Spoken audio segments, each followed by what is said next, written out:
Hi guys. So I'm gonna apologize first off for this glare in the back. I've been trying to get the camera angled better, and it's just not working. So I'll apologize for that right now. Every time I kind of try, that's a little better. It's kind of a weird angle, but that's a little better. Anyway,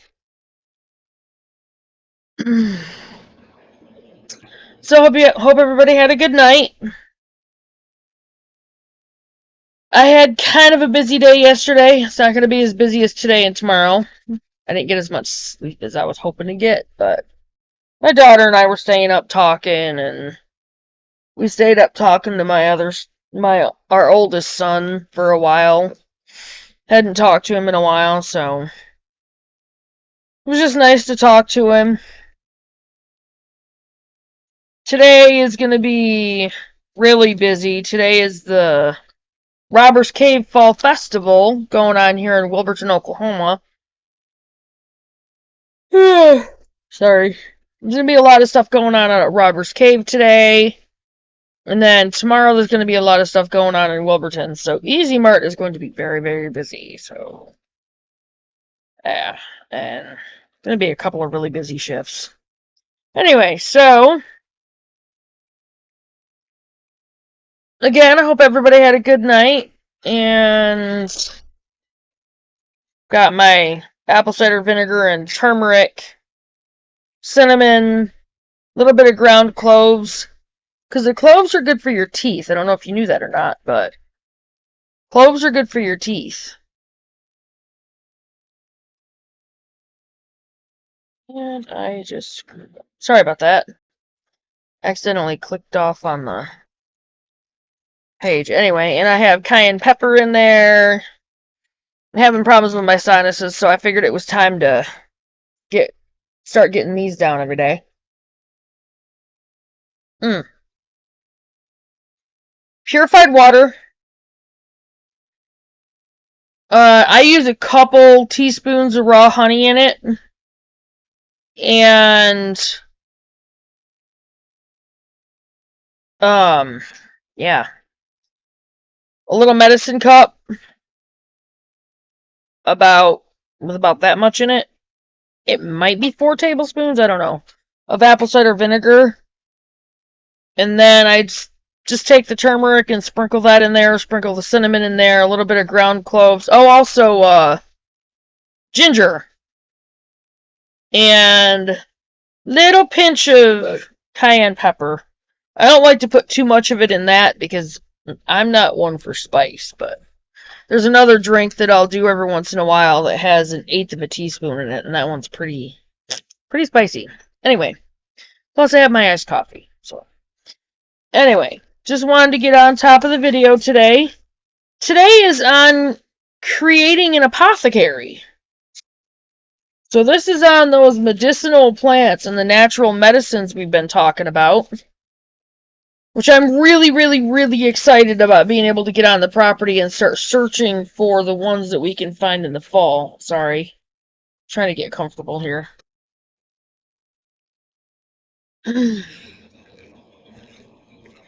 So, creating an apothecary. Your own apothecary or backyard pharmacy, rather. Much better than the pharmaceutical industry that we've been plagued with in this country, that owns our country, should be a vital aspect of your homestead. Cultivating natural medicines will grant you the ability to treat and prevent a vast array of conditions and injuries during a long-term disaster when doctors and nurses are hard to come by. It also makes it to where you can have your own natural first aid kits with medicines that are healthy for you, that don't have any synthetic chemicals in them that can harm you. Okay? Stay there.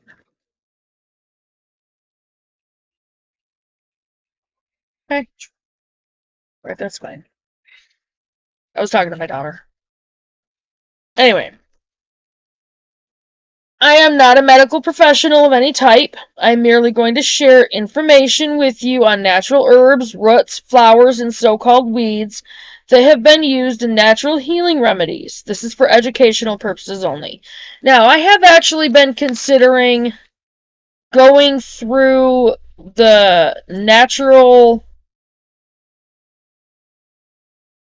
I think it's called natural medicine consultant, or no, natural health consultant through Stratford Career Institute. You get like a certificate or something through there, but I want to go through it just for the extra knowledge of the herbs and the medicines, and I don't get into yoga or any of that. I'm not gonna get into that, but meditation, my meditation is prayer. But I'm very seriously considering doing that because it'll just give me that extra knowledge of like the different plants and stuff like that and how to use them. And anyway, just because a medicinal recipe ingredient grows in the wild or comes from the earth doesn't mean you won't have an allergic reaction to it, and that is true. Some herbs, roots, weeds, flowers, and essential oils are not recommended for pregnant or nursing women or for use even topically on young children, and that's also true. That's why it's important to learn what's what and how they can be used, and what's safe for pregnant and nursing mothers and for children, young children, and older people. So, after reading my list of healing herbs below, be sure to study them further and even consult your physician before using any ingredient you haven't consumed or used topically before. Okay. They say to consult your physician. I agree with that only on a certain level. Because most physicians are not even educated on natural medicines. Most physicians know nothing about the natural healing plants that are out there. All they're taught is the pharmaceutical crap that makes you sicker. It only treats your symptoms. It doesn't get rid of what's actually going on. And the side effects, you end up with more problems than what you started out with after taking medicines long term. Even antibiotics. The synthetic antibiotics that you get, even with a UTI, which I've had to get before, they can kill good bacteria in your body that your body needs to stay healthy. And they do that on purpose. Anyway. Depending on the climate you live in, growing standard versions of these herbs might not be feasible. Growing dwarf versions of the plants can be relocated, so the plants can be relocated indoors when the seasons change is highly recommended. I agree with that. Because obviously not all climates are the same. Not all areas have the same living conditions. Apothecary herbs, roots, weeds, and flowers can be preserved by air drying or in a solar or electric dehydrator.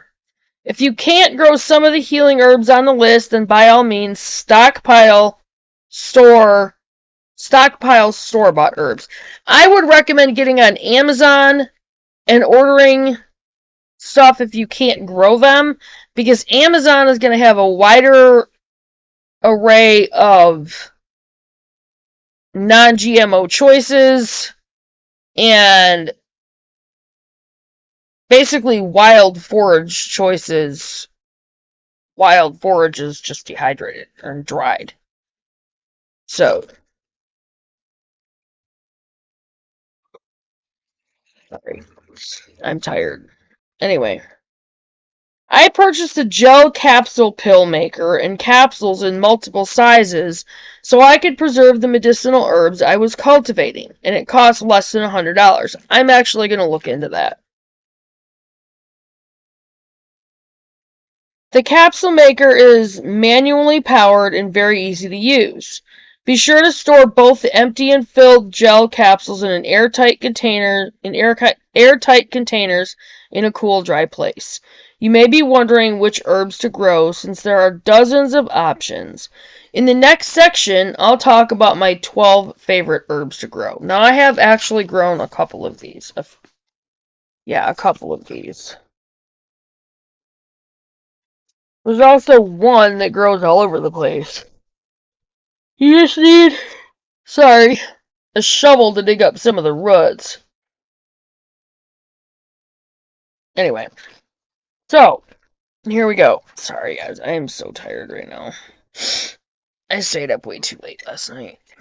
I got maybe 6 hours of sleep. Maybe.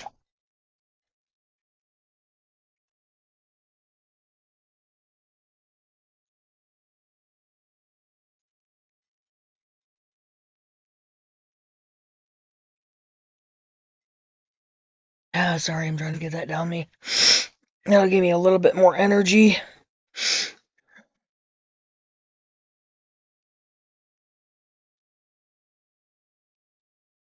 Okay. Plus, I don't want my throat to dry out. I'm always drinking something because when I talk a lot, my throat will dry out.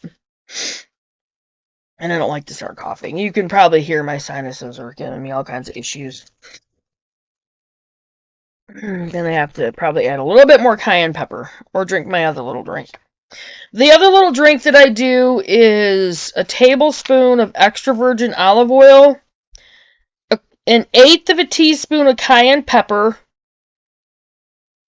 a quarter of a lemon. I cut a lemon in half and then cut it in quarters. And I use a quarter of that and squeeze the juice in it. And then a teaspoon of raw honey. I stir it up and just down it. And it is spicy, but it does open the sinuses up. So I'm probably going to have to do that today. Alright, the top 12 healing herbs to grow. Number 1, ashwagandha. This healing herb has been used to boost fertility, reduce stress, fight memory loss, and decrease anxiety.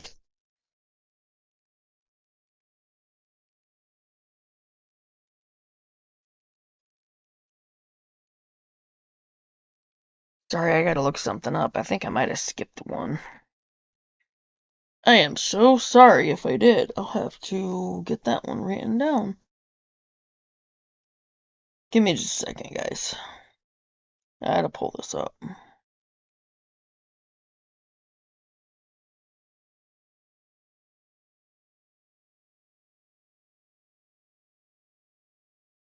Sorry, it takes a minute. I'm trying to pull it up.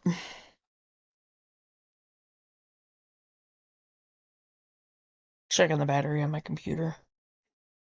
How to start a homestead, no matter where you are. Okay, creating your own apothecary. Let's see if I can find it. Here we go.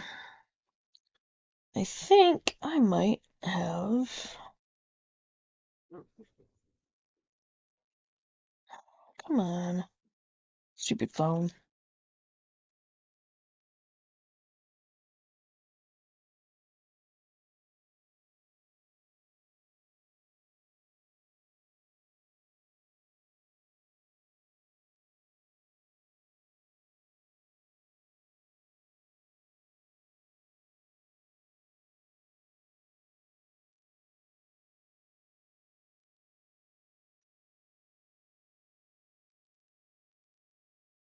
No, I think I just numbered them wrong.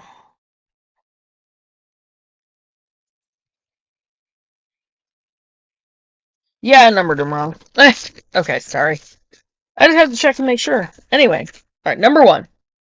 So, ashwagandha.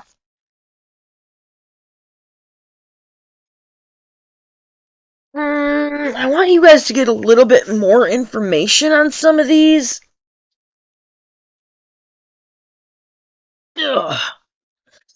My book was a little too far away. Alright, computer's gonna end up moving a little bit here. Sorry about that. Hey, that's actually a little bit better. I hope I can find this. I haven't had much of a chance to get into this book very much. See if it's in here. There's not much that's not in here. Okay, 47 and 48. This is cool.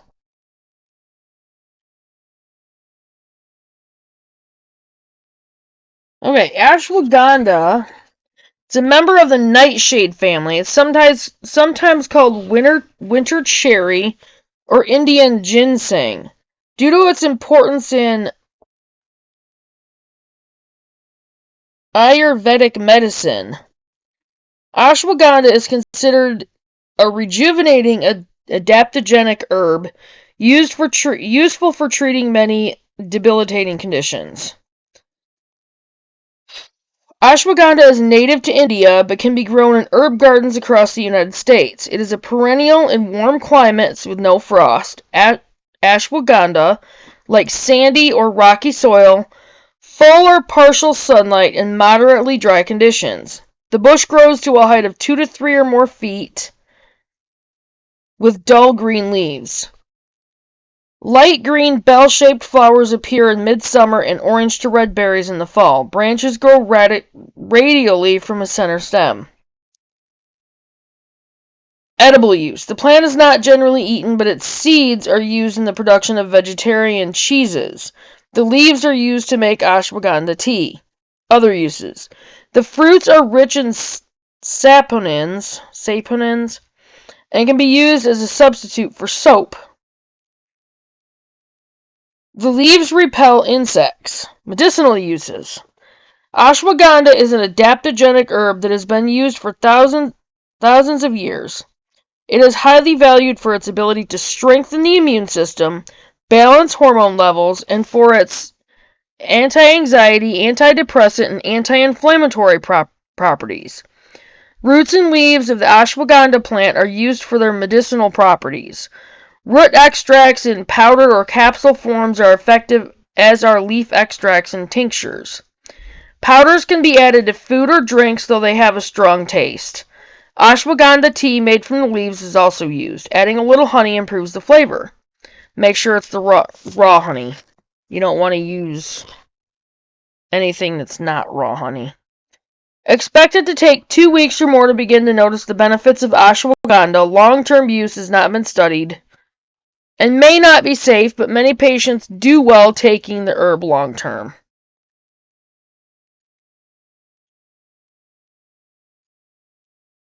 And then it gives some other things that it has been known to help with: adrenal fatigue, combat stress, fight or flight, anxiety, and depression. Ashwagandha has been used to relieve anxiety, improve mental health, concentration, vitality, and overall improve the quality of life. It also acts as a mood stabilizer and relieves symptoms of depression. It proves I'm sorry.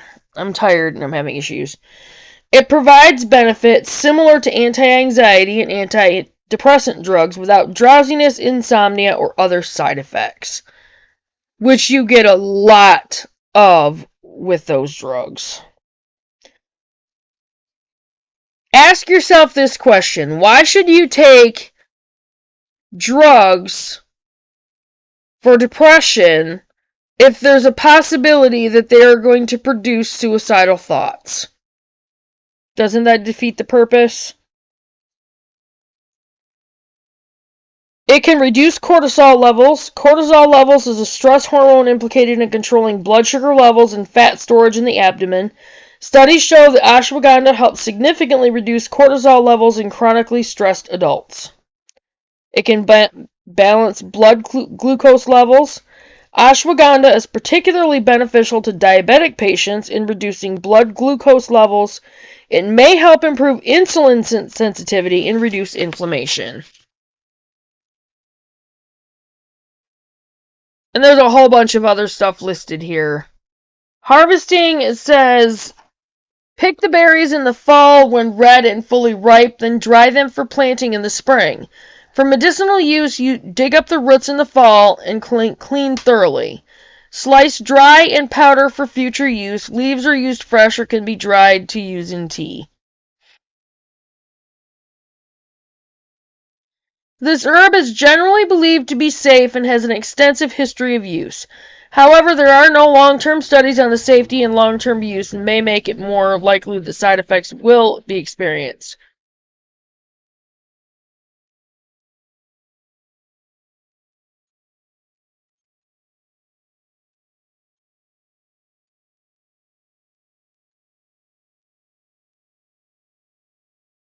And it also said, I mean, it does come back and say many patients do well taking the herb long-term, so gives you an idea of what's in this book. Anyway, I'm not going to do that for all of them because it would make this video over an hour long, and I don't have that long, so. I might do that with a couple of other ones that might be a little bit, there might be a lot more information on. Okay, number 2 is burdock root. Burdock grows everywhere. And you need a shovel to dig up the roots. You want to get the roots. The roots are going to be probably anywhere from 8 to 12 inches long. So, do not eat the leaves, though. The leaves are poisonous. Burdock is a natural healing agent containing. This natural healing agent contains insulin fiber. Burdock root has been used to enhance good bacteria and microbe growth in the gut and as a natural cancer fighter. The root might aid in the conversion of colonic enzymes and may prevent them from becoming cancerous molecules. Now, I know there's a lot more in that book. Again, I don't want to make this video like 4 hours long. But it is kind of intriguing to look it up and give you guys that extra information. Just because it's here.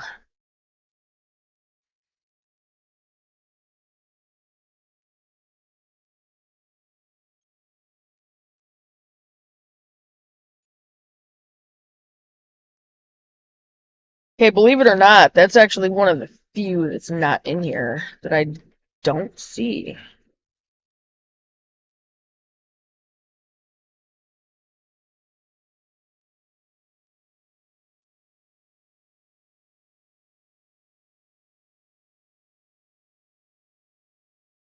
See if it's anywhere else.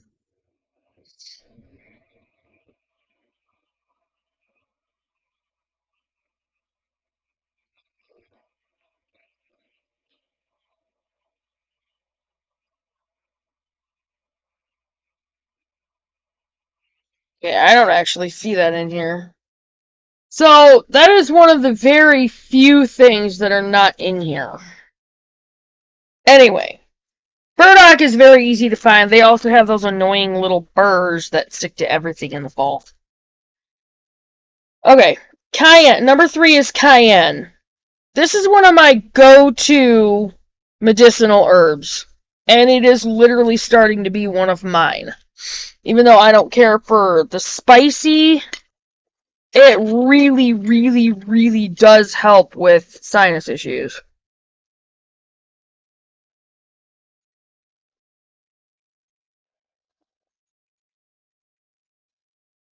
Within like an hour or so of finishing a drink, you'll find yourself having to blow your nose because it starts to clean out your sinuses.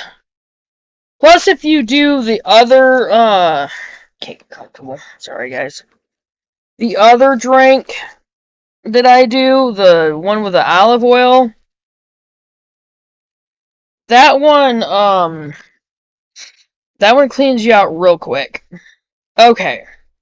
It has been used to help clot blood from moderate to severe wounds, to treat cold and flu symptoms, and to help arthritis and rheumatism. Cayenne is also frequently found in herbal remedy medicines designed to treat kidney, cardiac, spleen, headache, and digestive problems. It is also commonly used in natural weight loss concoctions because it helps your body to heat up. And in that heating process, because of the cayenne, it helps your body to burn fat. 289 and 290. I want to see what this has to say a little bit about that. Maybe mainly because I'm curious. No, I have not read through this book completely. I've started to read it, but I haven't read it completely yet. Okay. Cayenne pepper. Cayenne pepper is used sparingly as a seasoning agent because of its spicy heat. It is a spice found in most home spice cabinets and has significant medicinal benefits. Growing your own is amazing. I had one that actually came up. I think they do great in our greenhouse. Now that I know I can actually germinate the seeds. Okay. Cayenne is a warming herb, heart tonic, and digestive aid. It also releases hormones that improves the mood. It is rich in vitamins and minerals that support the immune system. Use cayenne as a powder in capsules added to water for soaking, in rubs, and in salves. Cayenne is a powerful stimulant, and consuming too much can cause stomach problems because it is spicy and hot. A small amount goes a long way with this herb. It can help stop bleeding, and it'll help with sore throats. At the first sign of a throat irritation, gargle several times a day with 10 to 20 drops of cayenne infusion mixed into a glass of water. It works if you can stand the heat. I don't know if I do good with that one. Colds and flu, poor circulation, warming the hands and feet.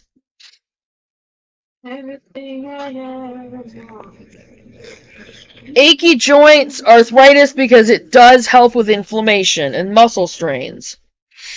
General tonic and immune booster, diabetes and blood sugar control. Use gloves when preparing the herb. Do not touch your eyes after using it. The recipes you can use are cayenne infusion, cold and flu prevention capsules, a cayenne salve, warming ginger cayenne salve and massage oil, warming ginger cayenne massage oil, warming ginger cayenne salve. And it says just massage a small amount of salve into sore muscles and joints 2 to 3 times a day.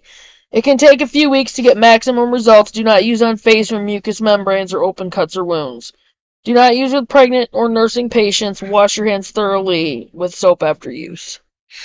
So, I mean, there's always going to be precautions on different things, but these natural remedies are a lot healthier than over the counter and prescription drugs. Okay, sorry. Number 4, sorry. Chamomile. This herb can be used in its natural form or brewed into a tea to treat stress and anxiety, ease digestive problems, helps liver issues, enhance pancreas function, and topically to treat skin blisters. Chamomile. This one I am going to look up because there's a lot of homesteaders that grow chamomile for a lot of reasons. Doug and Stacy grow chamomile all the time. Stacy has it growing in her beds, her garden beds, and a lot of her different garden beds. Okay, chamomile.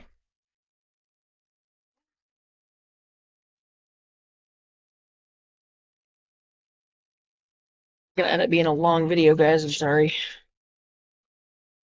Okay.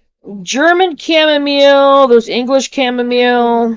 They both have similar medicinal uses. I don't know about Roman chamomile. I do have some seeds for that. Right, edible uses.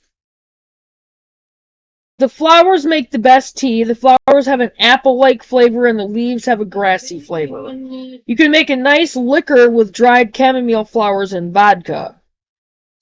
Medicinal uses. Chamomile is most often taken as a tea, but it may be taken as a tincture or a dried encapsulated herb. It helps with digestive issues. It relaxes the muscles, including the digestive muscles. This makes it a good treatment for abdominal pain, indigestion, gastritis, and bloating. It is also used for Crohn's disease and irritable bowel syndrome. It can be used for colic. Chamomile is known to be safe for the use with babies. Adding a cup of tea to the baby's bath at night soothes colic and helps with sleep. Muscle aches. This anti-spasmodic action of chamomile relieves muscle tension. It soothes aching muscles and body aches. Insomnia. Chamomile is soothing and sedative. Sorry, I'm trying to hurry through this. 1 cup of chamomile tea taken at bedtime or during the night helps with sleep.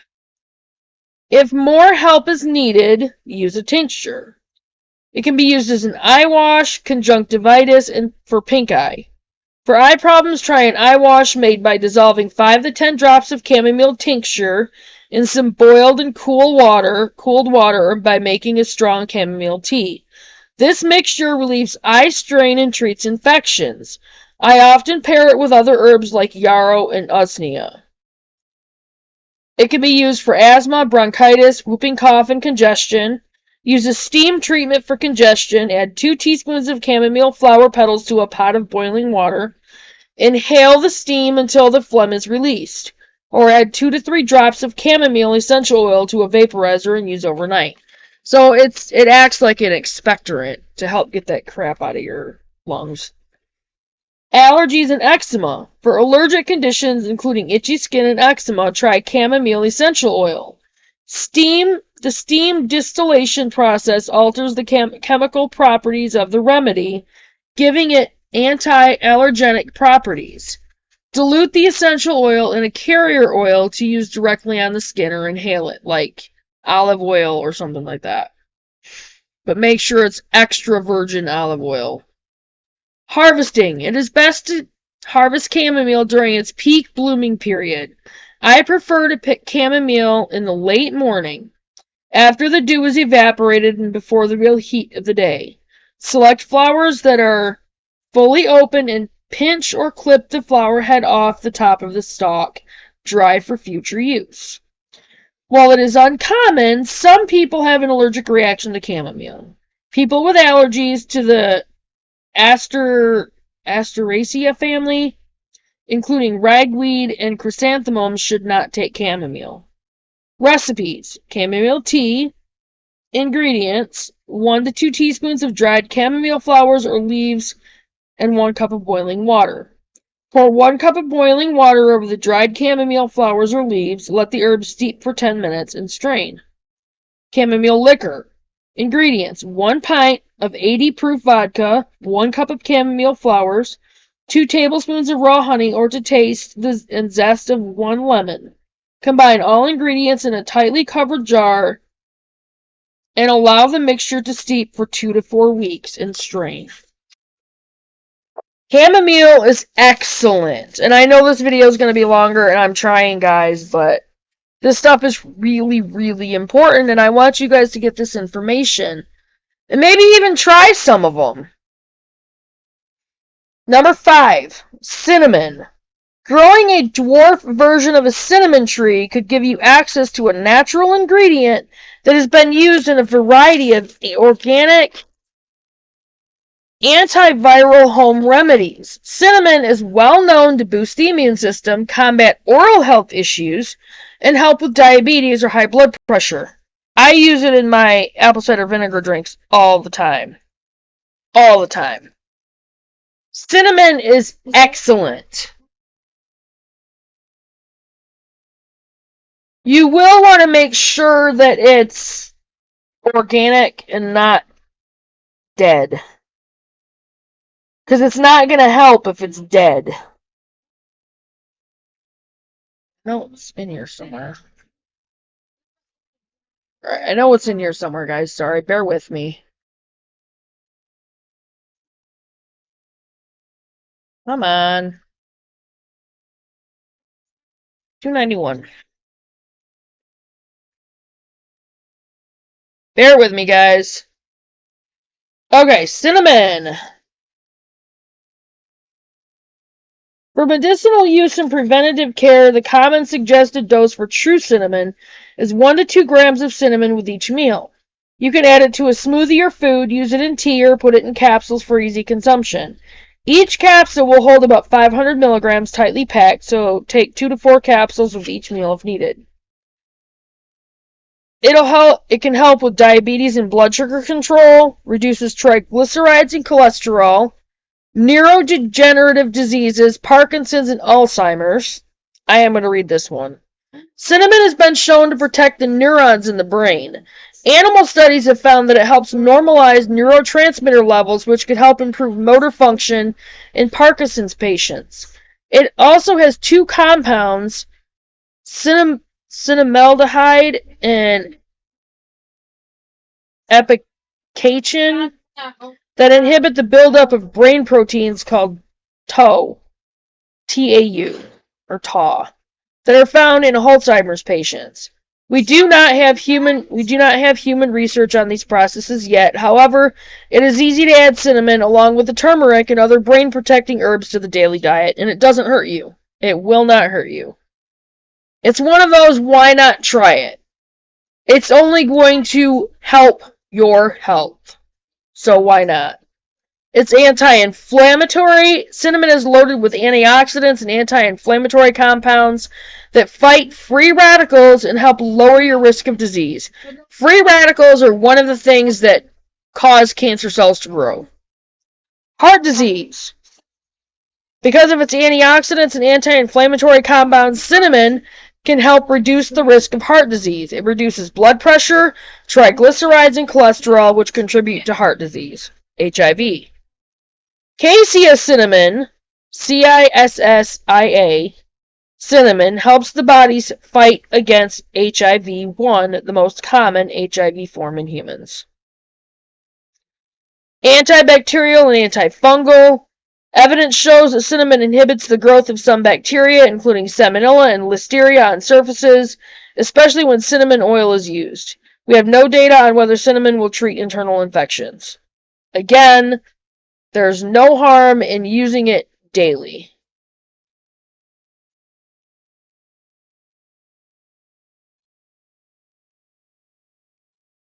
Okay, so dandelions. Dandelions is one of Stacy's favorite things in the spring. Pick dandelions from your yard or grow them in container pots in your apothecary. You can also use the flowers in natural, menstrual, and menopause home remedies, as well as insect repellent sprays, and that's just the beginning. Dandelion. That thing that people have deemed weeds for so long, and people just cut them down and get rid of them. The entire plant is edible and nutritious. The young leaves are best for greens, and I have actually used them in salads, and they are good. Since the leaves grow more bitter with age. Young leaves can be cooked or eaten raw. I would rather eat them raw. You get all the health benefits out of them that way. Dandelion root is sometimes dried and roasted for use as a coffee substitute. I have not tried that yet, but I will, especially once we're on the property. I also have dandelion seeds for Japanese white dandelions and then a pink one. And that came from Baker's Creek, rareseeds.com. The roots can also be cooked and eaten. They are bitter with a taste similar to a turnip. Dandelion flowers make a nice salad garnish and can be battered and fried. Unopened flower buds are prepared into pickles similar to capers. Flowers can also be boiled and served with butter. Dandelion leaves and roots make a pleasant but bitter tea. I have not been able to actually drink the tea. I have made it. I don't really like it. So I'm going to have to find other ways to use it because I don't like it. Flowers are fermented to make dandelion wine. I might actually try that. Leaves and roots are used to flavor herbal beers and soft drinks. Again, I'm going to probably try that too. Medicinal use. The entire dandelion plant is used medicinally. The bitter roots are good for gastrointestinal and liver problems, while the leaves have a powerful diuretic effect. The plant makes a great general tonic and benefits the entire body. It is high in vitamins, minerals, and antioxidants. I use dandelion. Okay, this says I use dandelion tea and tincture for internal use. I would use the tincture. I cannot get past the bitter taste of the tea. I just have not been able to. Okay, it can be used to help with digestive problems, liver and gallbladder function. I'm not going to read all this. Liver protection and healing, diuretic and detoxifying to the body. The leaves are a powerful diuretic and blood purifier. They stimulate the liver and gallbladder while eliminating toxins through the production and excretion of urine. They also help flush the kidneys. Even though dandelion is a diuretic, it helps replace lost potassium and other minerals that are lost when water and salts are expelled. It can help with skin wounds, corns, and warts, osteoporosis and bone health.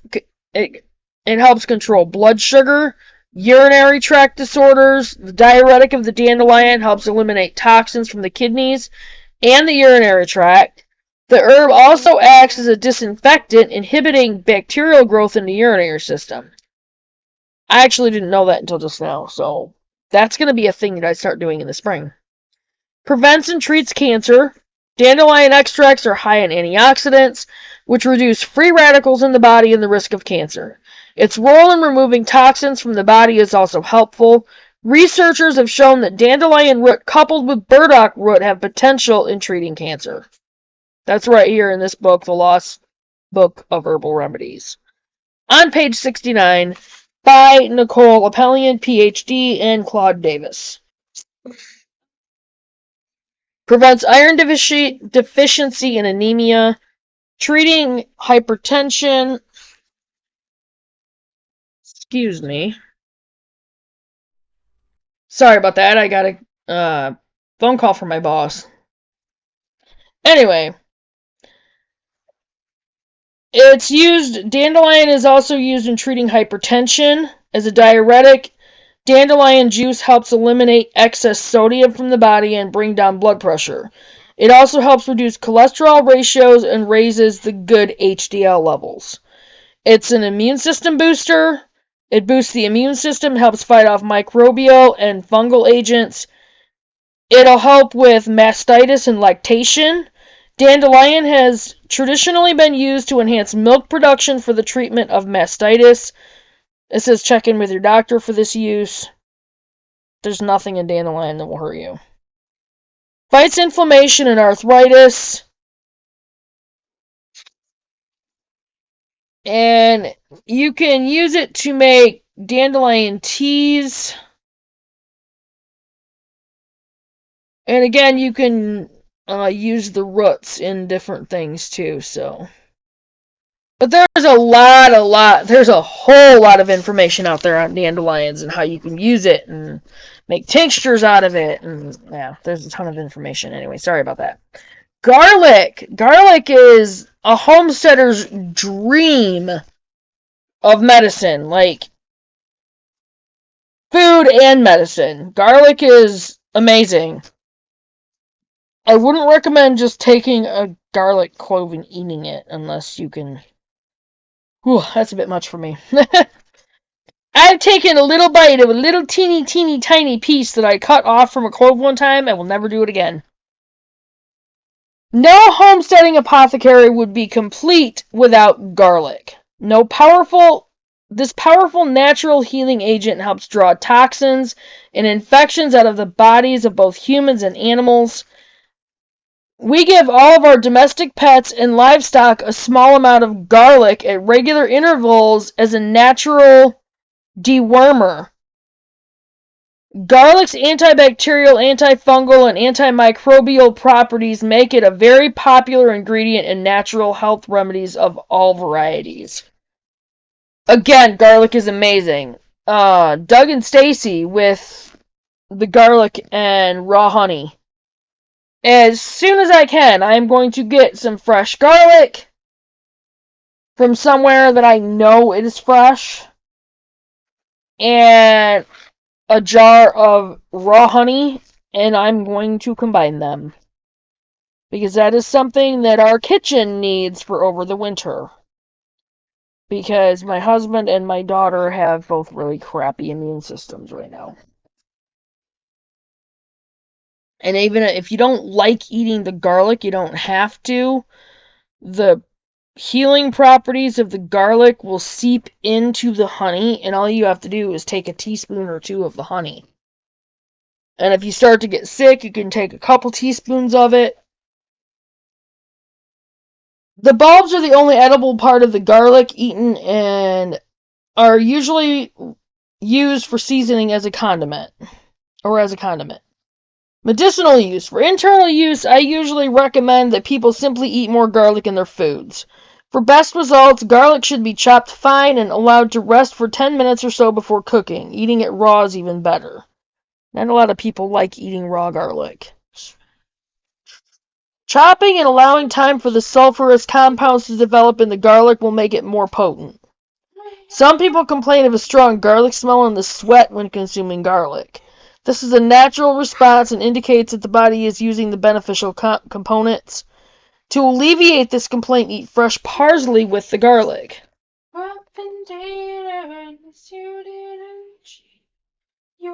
Taking garlic as medicine. In general, use garlic in any way that best suits you. People who don't like the strong flavor can put it into capsules, but I like using it fresh and chopped fine or crushed to release the beneficial sulfurous compounds. You can also use it as a tincture. For people who like garlic, try chewing one whole raw clove at each meal and drinking garlic juice daily. I could not do that. It helps to treat viral, bacterial, and parasitic infections.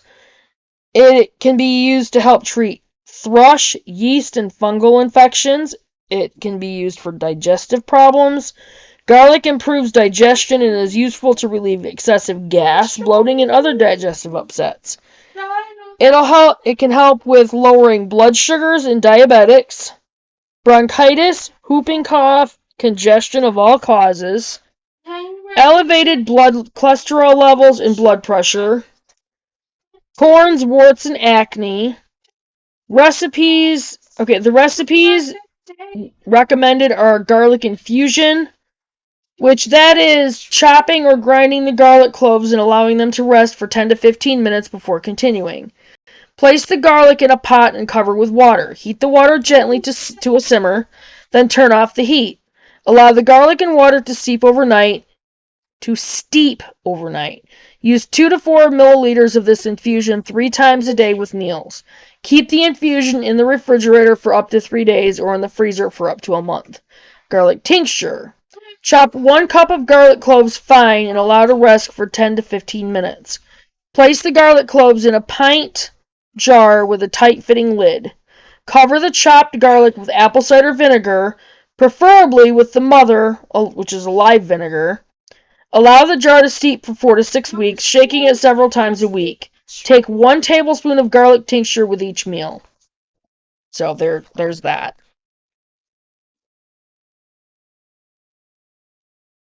Sorry, I moved the camera again. Anyways, so that was number 7. Number 8 is geraniums. This common flower is sometimes used in natural home remedies to slow wound bleeding and detoxify the liver. It is also used in various organic recipes designed to offer an antibacterial boost to the body.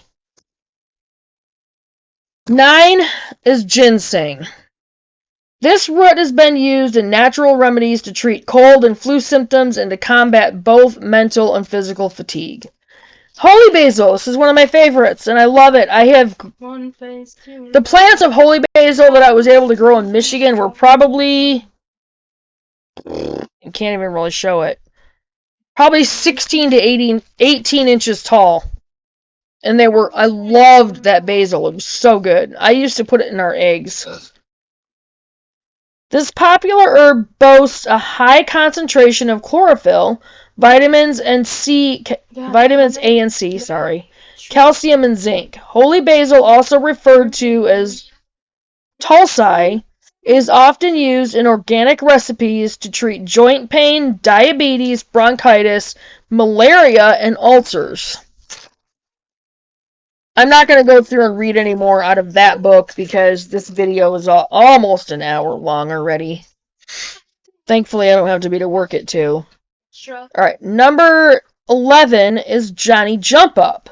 The dainty flowers of this plant boast anti-inflammatory properties and have been used as an expectorant in natural cough syrup remedies. Natural, not pharmaceutical. That stuff is just synthetic and it's crap. Johnny Jump Up is also a common ingredient in organic recipes crafted to treat eczema and common skin problems. Turmeric! Turmeric is awesome. I'm kind of mad at myself. I feel like I should have thrown this in with our luggage when we came down here.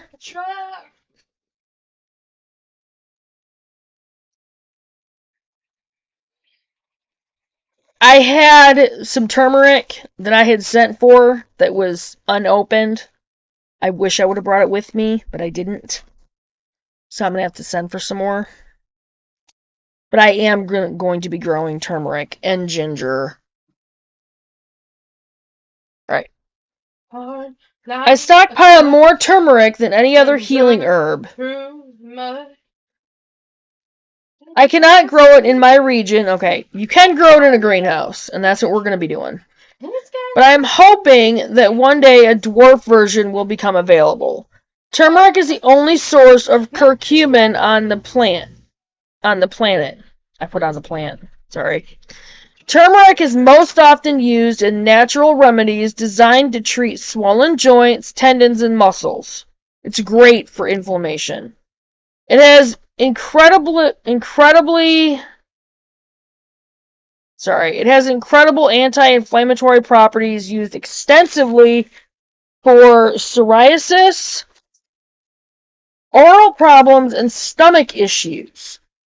Cancer patients have been known to take turmeric to help boost their white blood cell and platelet counts in between chemo treatments.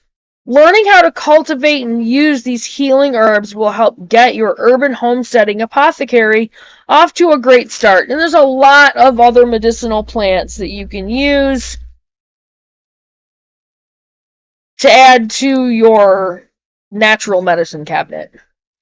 Make a quick reference binder filled with growing and usage tips, including home remedy recipes for each herb to guide you along the way.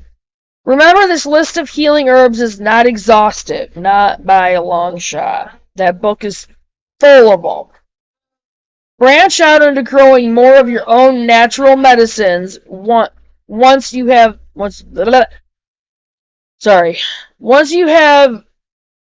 mastered cultivating, preserving, and using these apothecary plantains. I'm sorry. My tongue is tripping over itself today. I am tired, so going to work is going to be fun today. Okay, so that was it for creating your own apothecary chapter. And there's a lot of information there. Sorry, my hair is bothering me. There's a lot of information there. Again, the book. I highly recommend this book. And I know I can just hold it up because I know it's going to be the right way around. I highly, highly recommend that book. Along with The Lost Ways, The Self-Sufficient Backyard, and the No-Grid Survival Projects. I highly recommend all of those. Oh yeah, and The Lost Book of Superfoods. I highly recommend all of them. And as soon as I get them, I'm going to add those to the videos. So, again, I hope you got a lot of information out of this. You probably have to take the time to watch it several times, maybe write down some information. I'll let you guys know if I get into that program through Stratford for the natural health consultant. I want to do it just for the extra knowledge on the medicinal plants and medicines and that kind of thing. So I'm going to get off from here so I can get this video uploaded since it's quite long. And I am sorry for keeping you guys that long, but the natural medicines are so, so important to a homestead. And we will definitely be talking about those a lot. So, you guys have a good day, and I will try to have a good day, even though it's going to be really, really, really, really busy today. So, I will let you guys know how the day went tomorrow when I do my video. So, you guys all have a good day, and take the time to write down the information. Start a homesteading binder, and I'll show you mine when I do get it, and how I set it up. And anyway, so I'll let you guys get off. I'll get off from here, and you guys all have a good day, and I will see you in the next video. Bye, guys.